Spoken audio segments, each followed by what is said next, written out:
मैं नीलकमल स्वागत करती हूँ आप सबों का अपने चैनल के हिंदी मंच में।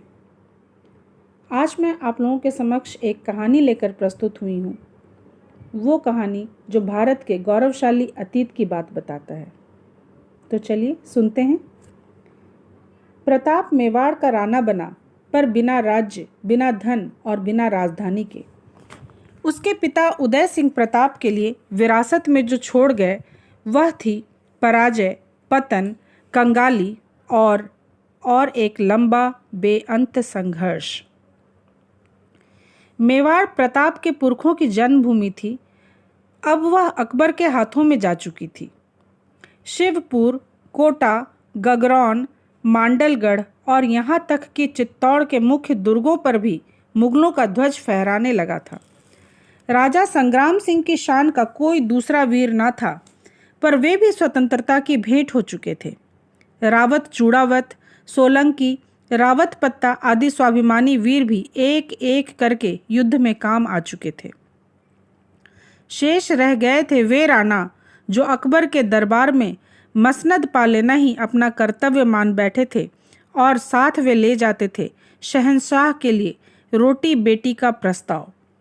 रोटी बेटी के प्रस्ताव का अर्थ है शादी का रिश्ता लेकर जाते थे, और जिसका रिश्ता अकबर स्वीकार कर लेता वह राजपूत धन्य हो उठता। निश्चल राजपूतों की यह अटूट स्वामी भक्ति पाकर कुटिल अकबर अजेय हो उठा था। प्रताप ने प्रतिज्ञा की, छिह, बाप्पा रावत का वंशज क्या उसी अकबर के सामने सिर झुका दे जिसने हमारी जन्मभूमि को पांवों तले रौंद डाला है? नहीं, प्रताप टूट जाएगा पर झुकेगा नहीं।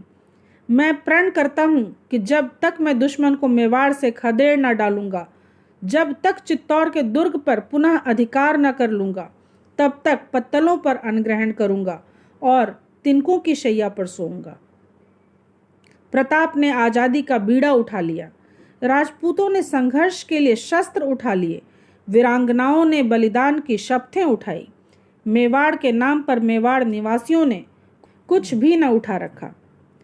संघर्ष छिड़ गया। एक तरफ था मुगलों का समूचा संगठित साम्राज्य, और दूसरी ओर था अकेला प्रताप, जिसकी एकमात्र पूंजी थी देशभक्ति की भावना और मुट्ठी भर राजपूतों की स्वामी भक्ति। इन्हीं दो अटल विश्वासों के बल पर उसने अपना सारा जीवन घोड़े की पीठ पर बिता दिया। कभी मैदानों में युद्ध करते तो कभी जंगल जंगल, घाटी घाटी भटकते हुए। मुगलों से लोहा लेना प्रताप के लिए सरल न था, पर कठिन था उन राजपूतों पर तलवार उठाना जो अपनी आन, अपने प्राण और अपने राजस्थान तक को मुगल सम्राट के हाथों बेच चुके थे। आम्बेर, बीकानेर, जयपुर, जोधपुर और बूंदी के राजपूत नरेश अकबर की सेना के मुख्य सेनापति बन चुके थे। इनमें एक थे मान सिंह, अकबर का दायां हाथ। प्रताप की समस्या थी, क्या राजपूत ही राजपूत से टकरा जाए? क्या एक भाई दूसरे भाई के लहू से अपने हाथ रंग ले? क्या भारतवासी ही भारतवासी का गला घोंट डाले और एक विदेशी वंश लूट ले जाए, दोनों से देश की आजादी? अकबर की यही कूटनीति थी। प्रताप इसे खूब समझता था। अतः उसने मान सिंह और अन्य राजपूतों के सम्मुख देश की स्वतंत्रता का प्रश्न उठाया, भाई भाई की एकता की अपील की, पर गुलामी का मादक मोह उन पर जादू कर चुका था। उन्होंने प्रताप को अदूरदर्शी सिद्ध किया और राजनीति की दुहाई देकर उसे भी राजभक्ति की दीक्षा देना चाहिए। उनकी गद्दारी से प्रताप की रही सही आशा भी जाती रही। उसने अपने लक्ष्य की ओर अकेले ही बढ़ चलने का निश्चय कर लिया। प्रताप के लिए भाई के रक्त से भी महंगी थी देश की आज़ादी, अतः वह राजपूतों के रक्तपात के लिए भी तैयार हो गया। और रास्ता ही क्या था? सौभाग्यवश ठीक उसी समय दानवीर भामा शाह ने अपनी विपुल संपत्ति प्रताप को अर्पण करके देशभक्ति का परिचय दिया।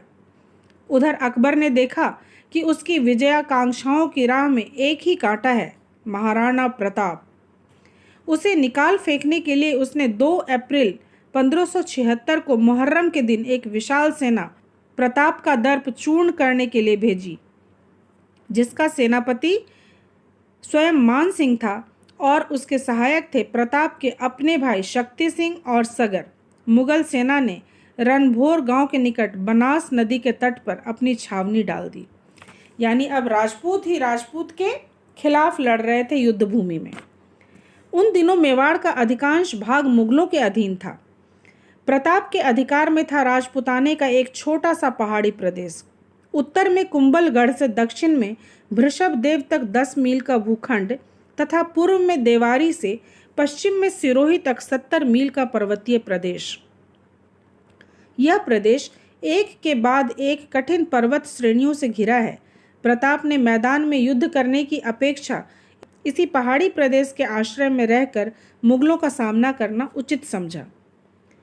जिस रणभोर गांव के निकट मानसिंह की छावनी थी, उससे 5-6 मील दूर हल्दी घाटी नाम का एक पहाड़ी मुकाम है, जिसकी पहाड़ियां विकट और रास्ते तंग हैं। प्रताप ने अपनी सेना का पड़ाव यहीं डाला। जून सन 1576 में ज्येष्ठ शुक्ला द्वितीया के दिन दोनों सेनाओं में युद्ध का श्री गणेश हुआ। मानसिंह की विशाल सेना में 1 लाख सिपाही, 5000 घुड़सवार तथा 80 अनुभवी सरदार थे। कुछ यवन और कुछ राजपूत घुड़सवार 5 भागों में विभक्त थे। 100 सवार आगे, शेष सवार 4 नाकों में फैले हुए। व्यूह के बीचों बीच मानसिंह एक शाही हाथी पर सवार था और उसके चारों ओर थी हाथियों की एक विशाल सेना। दूसरी ओर प्रताप के मुट्ठी भर सैनिक थे, जिनमें सैनिकों की संख्या मुश्किल से 22,000 और अश्वारोहियों की 2500-3 हजार से अधिक ना थी। देशद्रोही मानसिंह को सामने देखकर प्रताप की आंखों में खून उतर आया। उसने अपने सैनिकों को संबोधित करके वीर स्वर में कहा, मेवाड़ के वीर सिपाहियों, आज हमें अपने देश के भविष्य का फैसला करना है। शत्रु हमारी आज़ादी पर डाका डालने दल बल सहित चढ़ा आया है, पर हम लोग राजपूत हैं। मेवाड़ हमारा है, यह भूमि हमारी है, आकाश हमारा है। यहीं का अन्न हमने खाया और इसी की नदियों का पानी हमने पिया है। इसी मेवाड़ का रक्त हमारी धमनियों में बहता है। आज उसी मेवाड़ पर विपत्तियों के बादल मंडरा रहे हैं। यह हमारी परीक्षा का दिन है। हम प्राण रहते अपनी स्वतंत्रता पर कभी आँच ना आने देंगे। आओ हम आज शत्रु को बता दें कि भारतवासी किस तरह अपनी आन की रक्षा करते हैं। बस तलवारें खनक उठी, सैनिक आगे बढ़े, घोड़े हवा से बातें करने लगे, टापों की धूल से आसमान ढक गया। प्रताप के वीर घाटी से निकलकर शत्रुओं पर टूट पड़े। महाराणा का प्रचंड रूप तो देखते ही बनता था। वह तीर के वेग से शत्रु सेना को चीरता हुआ धंसता चला जा रहा था। जो भी उसके सामने आया, उसके 2 ही परिणाम हुए, या तो वह भागा या लुढ़क गया। चिश्ती भागा, शेख भागा, काजी खां ने अड़ना चाहा तो उसका एक हाथ ही हवा हो गया। स्वयं आसफ खां को जान के लाले पड़ गए। वह खुश था कि उसे भागने का मौका मिल गया, नहीं तो प्रताप का जालिम भाला जिसकी ओर उठा उसे आकाश में उछाल कर ही छोड़ा। मुखिया भागे तो सिपाही भी भागे, मुगल भागे तो मानसिंह के दाएं बाएं के राजपूत भी भागे। ऐसे भागे कि बनास नदी के पार 5-6 कोस तक भागते चले गए। रण क्षेत्र में 500 लाशों का ढेर लग गया और जो घायल हुए वे छावनियों में जा छिपे। अपनी सेना की यह दुर्गति महत्तर खां से ना देखी गई। जो सहायक सेना ताजा दम खड़ी थी, उसे भी उसने युद्ध में झोंक दिया। मानसिंह ने देखा तो वह भी हाथियों की लड़ाई पर उतर आया। इधर मुगलों की सेना में उबाल आया तो उधर प्रताप का संकेत पाकर राजपूत लोग भी ढलते सूर्य के साथ पहाड़ियों की ओट में जा छिपे। दूसरा दिन दिन नहीं मानो काल रात्रि के रूप में प्रकट हुआ, जिसके महाकाल थे महाराणा प्रताप। उनका रूप भयंकर था और चाल तूफानी। शत्रु ने रातों रात जो व्यूह रचा तो सबसे पहले वे उसे तोड़ने का यत्न करने लगे। उनके अद्भुत साहस को देखकर राजपूतों की बाहें भी फड़कने लगी और वे सिंह की तरह मुगल सेना पर झपट पड़े। आक्रमण इतना तूफानी और भयंकर था कि कुछ देर में ही मुगलों के मोर्चे टूट गए, रक्षा पंक्तियों में दरारें पड़ गई और उनकी सेना में भगदड़ मच गई। किंतु प्रताप को चैन कहाँ। वह तो पागलों की तरह युद्ध क्षेत्र में दाएं से बाएं और बाएं से दाएं घूम रहे थे, देशद्रोही मानसिंह की खोज में। पर उस दुष्ट का कहीं पता न था। विद्रोह का बदला लेने के लिए प्रताप की भुजाएं फड़क रही थी और आंखें अंगारों के समान धधक रही थीं। वे प्रलय मचाते हुए, तलवार नचाते हुए साक्षात यमराज की भांति रण क्षेत्र में घूमने लगे। उनकी तलवार की भयंकर मार से सैकड़ों मुगलों के मुंड कटे, हजारों शत्रु भाले की नोक से बिंध गए और अनगिनत सिपाही चेतक की टापों तले कुचले गए, जैसे आज प्रताप को रोकने की सामर्थ्य किसी में न थी। तभी प्रताप को सामने सलीम दिखाई दे गया, अकबर का बेटा सलीम। प्रताप ने एड़ लगाई और चेतक बिजली सा तड़प कर सलीम के सामने जा पहुंचा। सलीम के अंगरक्षकों ने राणा को रोकना चाहा, पर वे स्वयं प्रताप की तलवार से खंड खंड होकर धरती पर बिछते दिखाई दिए। अब सलीम प्रताप के बिल्कुल सामने था। ऐसा सुअवसर बार बार हाथ नहीं आता। चेतक जैसे समझ गया और उसने उचक कर अपने दोनों अगले पांव सलीम के हाथी के मस्तक पर टिका दिए, मानो वह कह रहा हो, प्रताप, प्रतिशोध का यही अवसर है, ले लो बदला। यदि चूक गए तो मुझे दोष ना देना। प्रताप भला कब लगा चूकने। उसने सलीम पर भाले का भरपूर वार किया। भाला लोहे के हौदे से टकराकर जोर से झन्नाया और महावत के शरीर में धंस गया। यमराज से भी भूल हो गई। मौत सलीम की आई थी, पर महावत को लेकर चली गई। सलीम सही सलामत बच गया और उसका हाथी चिंगाड़ता हुआ उसे ले भागा।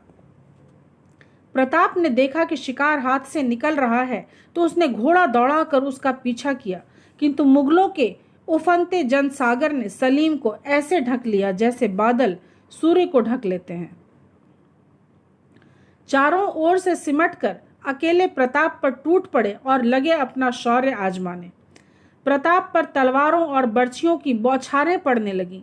तीरों से उनका अंग अंग छिद गया। घावों से रुधिर की नालियां बहने लगी। एक गोली राणा की जांघ में लगकर पार निकल गई, पर महाराणा जैसे अपने प्राणों को पराया समझे बैठे थे मेवाड़ के। शरीर की चिंता किए बिना वे अंधाधुंध लड़ते जा रहे थे, लड़े जा रहे थे। उनके सिर पर मेवाड़ का राज्य चिन्ह देखकर मुगलों को उन्हें पहचानने में कठिनाई ना हो रही थी, अतः सारी शत्रु सेना उन्हीं को केंद्र मानकर लड़ रही थी। दूर से झालापति मन्ना जी ने यह दृश्य देखा और झपट कर राणा के पास जाकर बोले, आज तुम्हारे सौभाग्य पर मुझे ईर्ष्या हो रही है। बड़ी साध लेकर तुमसे एक वर मांगने आया हूँ, दे दो तो मेरा जीवन धन्य हो जाए। महाराणा असूझ दृष्टि से उसकी ओर देखते रहे। मतलब महाराणा ने मन्ना जी की बात नहीं समझी। अब मन्ना जी ने विलंब करना उचित ना समझा और राणा के सिर से राज्य चिन्ह उतार कर अपने सिर पर धारण करते हुए कहा, बड़ी साध थी कि मेवाड़ का यह राज्य चिन्ह मैं अपने सिर पर धारण करूं। आज वह भी पूर्ण हो गई। कितना सौभाग्यशाली हूं मैं। महाराणा, अब आप विलंब ना कीजिए, आपका कर्तव्य आपकी प्रतीक्षा कर रहा है। मुगल सेना मन्ना जी को ही मेवाड़ के राणा समझकर उस पर टूट पड़ी। उस अपार जनसागर में मन्ना जी का पंचभूत ना जाने कब कहाँ विलीन हो गया। उस दिन 14,000 राजपूतों के रक्त से हल्दी घाटी रंग गया। आज ऐसे ही महाराणा प्रतापों की जरूरत है देश की आज़ादी को बरकरार रखने के लिए। बहुत बहुत धन्यवाद आप सबों का, बहुत पेशेंस के साथ मेरी इस कहानी को सुनने के लिए।